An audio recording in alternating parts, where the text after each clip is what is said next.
Eto naman po mga bossing ko, ang pampaswerte na paborito ko tungkol sa usapin ng negosyo or pantaboy ng kamalasan sa loob ng inyong tahanan.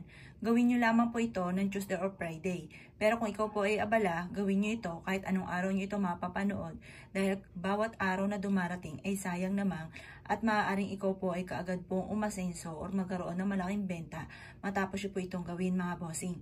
Bumili lang po kayo mga bossing ko ng uling. Alam nyo po ba na ang uling ay napakaswerte, lalo-lalo na sa gilid ng pintuan ng inyo pong main door or sa harapan ng inyo pong negosyo dahil umihigo po ito ng negatibong enerhiya. Kung pakaramdam ninyo na paborito ka ng kamalasan, ay huwag ka magpapawala ng uling mga bossing. Ang tambalan nito at napakaswerte mga bossing ko ay ang bawang, kagaya ng inyong nakikitang ito. Maswerte po ito mga bossing ko, ilagay nyo po ito sa harapan ng inyong puntahanan. Pero ang paggawa nito, ilagay nyo siya sa isang clear.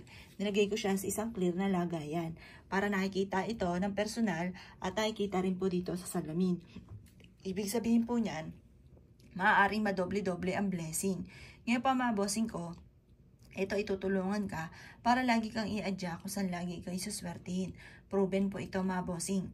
Ngayon pa mga bossing ko, ang dalawang sangkap nito ay i-adya ka kung saan lagi matutupad ang inyo po mga ninanais. At maaaring ikaw din ay magkaroon ng malaking benta.